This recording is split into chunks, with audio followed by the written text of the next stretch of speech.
Bonsoir. صحفتكم اللي ما كانوش معنا من قبل. Alors on va enchaîner avec le deuxième TD.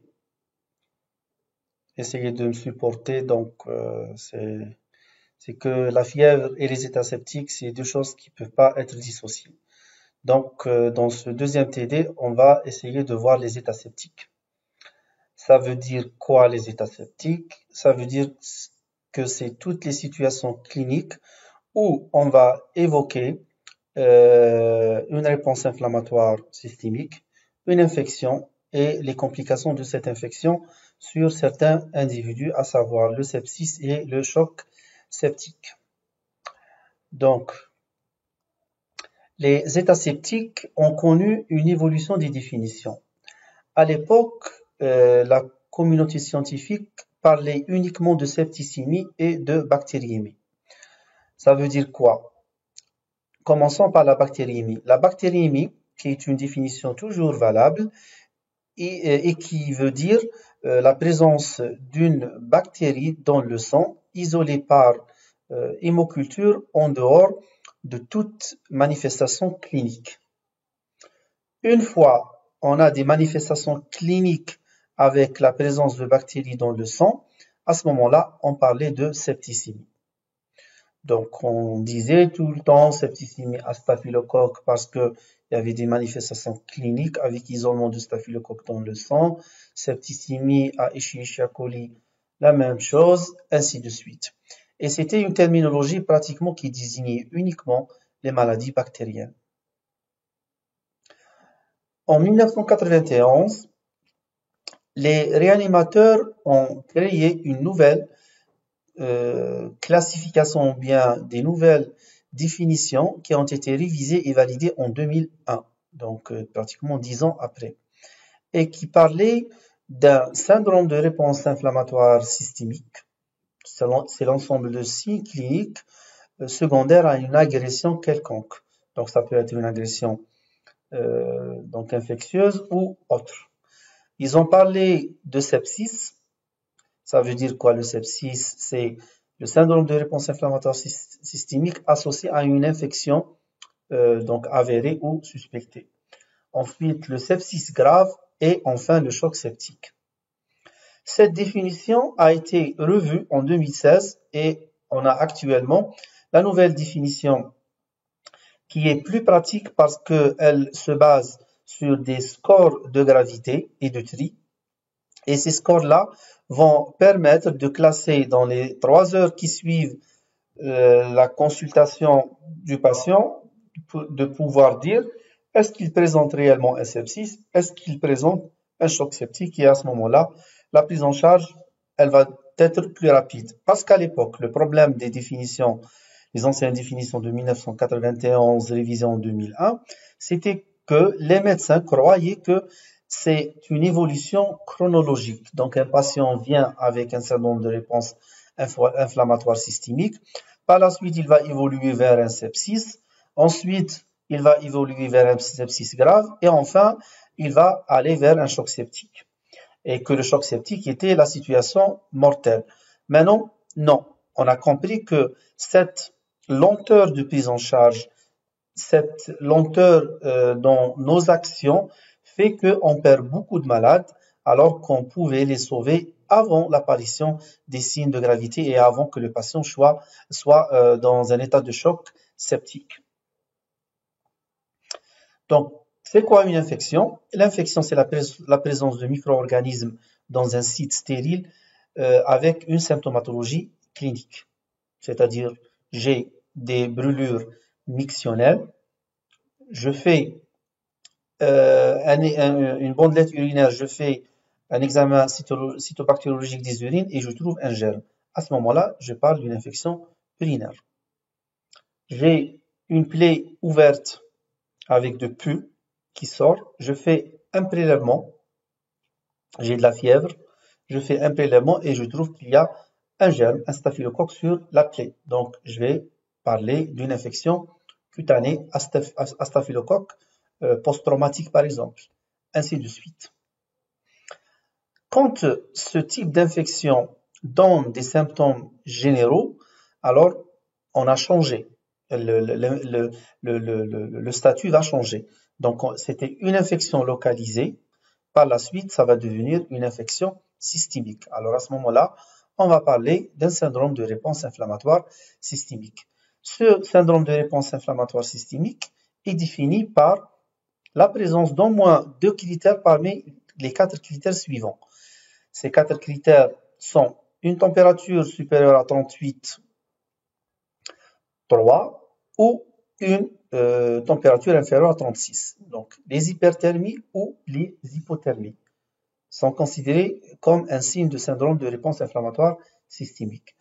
On a la tachycardie, donc une fréquence cardiaque supérieure à 90 pulsations par minute. Ça, c'est les normes validées pour les adultes. Ensuite, c'est la tachypnée, donc une fréquence respiratoire qui dépasse les 20 cycles par minute. Ensuite, un paramètre biologique, soit une hyperleucocytose, donc des globules blancs supérieurs à 12 000 par millimètre cube, ou une leucopénie, donc des globules blancs inférieurs à 4 000 par millimètre cube. Ce sont les 4 critères retenus. Donc, il suffit d'avoir l'association de 2 de ces critères-là et on est devant un syndrome de réponse inflammatoire systémique qui veut dire qu'il y a une agression.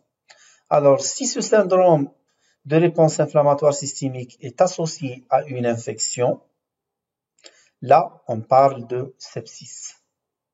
Et c'est à ce moment-là qu'on doit craindre un passage vers quelque chose de grave.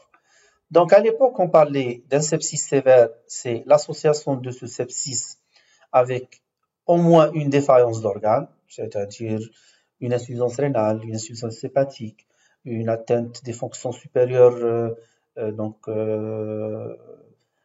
atteinte également de la coagulation, donc un TP bas, des plaquettes qui sont basses, une dégradation donc de la fonction respiratoire. Tout ça, s'il y avait un seul critère de défaillance d'organes associé au sepsis, on parlait de sepsis sévère. Et on avait le choc septique, et le choc septique voulait dire uniquement un sepsis avec une hypotension qui ne répond pas au remplissage. Donc, il y a eu toujours recours à des drogues vasopressives. Donc, le problème de ces définitions qui ne sont pas fausses, c'est qu'on attendait l'évolution des choses. Or, c'est faux. On ne devrait pas, parce que dès que le patient présente les signes de sepsis, c'est considéré comme étant un tableau grave et il faut, dans les 3 heures qui suivent la constatation du sepsis, agir vite pour bien évaluer et pour bien classer le patient. S'il y a des signes de gravité, si le patient présente d'emblée des signes en faveur du choc septique, il doit être mis dans un service de soins intensifs dans l'espérance qu'il soit sauvé. On a dit tout à l'heure que le SRIS, le syndrome de réponse inflammatoire systémique, est dû à une agression. Donc cette agression peut être infectieuse. C'est le cas de toutes les infections qui peuvent donner une fièvre, une hypothermie. Ça peut donner une tachycardie, une tachypnée. Ça peut donner une hyperleucocytose ou une leucopénie. C'est très classique dans les infections. Mais il peut avoir une origine lésionnelle. Un patient qui subit une chirurgie majeure, un traumatisme, des hématomes, quelqu'un qui fait des infarctus tissulaires, que ce soit un infarctus du myocarde, du mésentère, un infarctus pulmonaire, une pancréatite, une maladie thromboembolique, une hémorragie méningée, toutes ces situations-là vont provoquer un syndrome de réponse inflammatoire. Donc, c'est classique d'avoir une hyperthermie, c'est classique d'avoir une hyperleucocytose dans des situations pareilles. Le SRIS peut avoir une cause endocrinienne, c'est la thyrotoxicose. Donc l'hyperthyroïdie mal équilibrée peut aboutir à une situation où on a une hyperthermie majeure, une hyperleucocytose, une polypnée, une tachypnée, tous les éléments de syndrome de réponse inflammatoire systémique. Également, ça peut être une maladie inflammatoire, telle que la maladie du style de l'adulte, le lupus érythémateux disséminé, les syndromes des antiphospholipides, le DRESS syndrome et les érythrodermies. Donc, plusieurs maladies inflammatoires, plusieurs maladies connues par les dermatologues telles que le syndrome, l'érythrodermie, peuvent provoquer de la fièvre, de la tachypnée, de la tachycardie et même de l'hyperleucocytose. Également, le CIRIS peut avoir une origine iatrogène. C'est le cas des personnes qui font des réactions aux produits du sang. Donc, après une transfusion, c'est classique d'avoir de la fièvre. Également, c'est classique d'avoir de l'hyperleucocytose ou bien des signes respiratoires ou hémodynamiques. Également, la prescription des neuroleptiques, donc le syndrome malin des neuroleptiques. Et là, j'ouvre une parenthèse. En Algérie, on a tendance à prescrire par automédication beaucoup de neuroleptiques sans qu'on sache que c'est des neuroleptiques. C'est le cas, par exemple, de méthoclopramide, le Primperan, qui est très utilisé pour lutter contre les vomissements, mais à l'origine, c'est un neuroleptique. Donc, il y a des personnes qui peuvent mal tolérer et qui vont vous faire un syndrome malin des neuroleptiques, de même que des troubles dyskinétiques liés à ce neuroleptique. La même chose pour le sulpéride. Le sulpéride est donné pour la montée laiteuse chez les femmes qui allaitent. Il est donné également pour les troubles de sommeil, pour le côlon irritable. Certes, ça donne des résultats par rapport à ces situations-là, mais il ne faut pas oublier que c'est un neuroleptique et il expose au même risque que tous les autres neuroleptiques. Donc, il ne faut pas, quand on parle des neuroleptiques, juste imaginer le Nozénon, l'Aldol, Zyprexa et ainsi de suite. Donc, il y a beaucoup de neuroleptiques qu'on utilise souvent et qui sont aussi dangereux que les autres neuroleptiques majeurs. Également, les personnes qui se droguent, donc le syndrome de sévrage, dès que la personne qui se drogue arrête la drogue, dans quelques jours, il va vous faire un tableau de fièvre, tachycardie, tachypnée, hyperleucocytose. Vous avez l'impression qu'il est en train de faire une infection ou un tableau grave, alors que c'est juste le manque du produit qu'il a l'habitude de prendre. Également, en anesthésie, les halogènes, donc certains gaz, peuvent provoquer également un syndrome de réponse inflammatoire systémique. Les causes tumorales, enfin, c'est telles que les cancers métastasés, les hémopathies malignes, donc les lymphomes, les leucémies, le syndrome de lyse tumorale après une chimiothérapie également peuvent provoquer un syndrome de réponse inflammatoire systémique. Donc vous voyez que ce syndrome-là a beaucoup d'origines et c'est pas lié automatiquement à une infection. Donc arrêtons d'interpréter toute fièvre comme étant elle est d'origine infectieuse et toute hyperleucocytose qu'elle est d'origine infectieuse.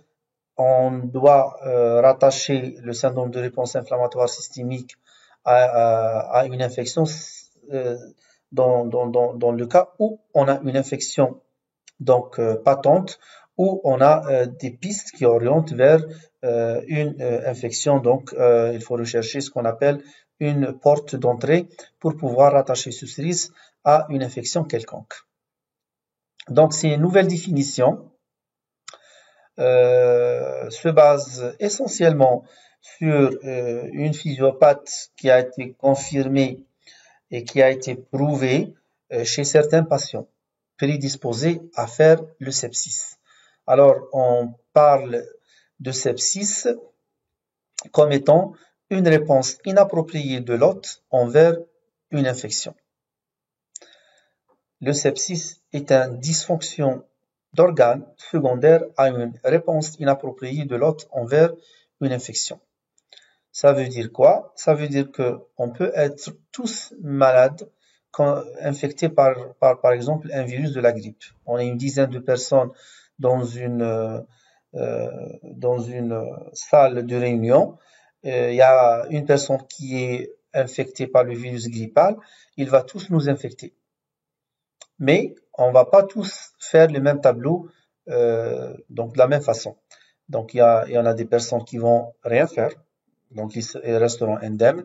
Il y en a d'autres qui vont faire un petit rhume.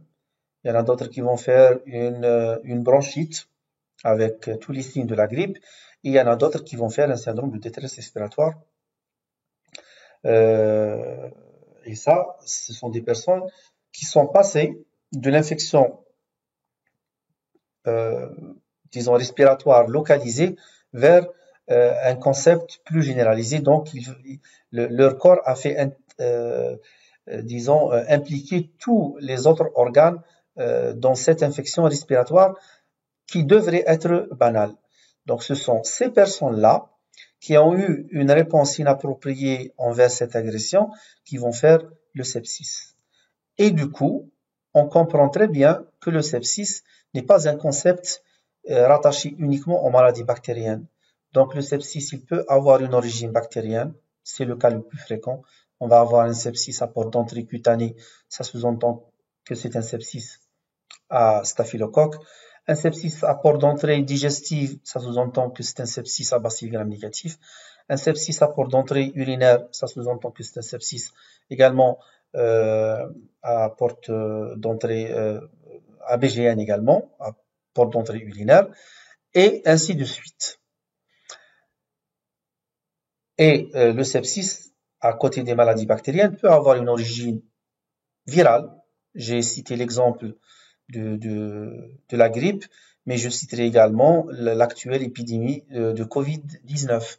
Donc les gens qui font des tableaux graves et qui vont en réanimation, ce sont justement des personnes chez qui l'infection respiratoire localisée a donné une participation systémique et a donné ce qu'on appelle une tempête cytokinique qui va provoquer des désordres dans d'autres organes, donc le rein, le cerveau, le cœur et le foie, et ça va aboutir au décès, et on comprend de mieux en mieux cette pathologie, cette nouvelle pathologie. Le sepsis également peut avoir une origine parasitaire. C'est le cas de paludisme grave. Donc le paludisme grave n'est qu'une expression d'un sepsis, d'une réponse inappropriée à une infection à Plasmodium falciparum. La majorité des gens vont vous faire une primo-invasion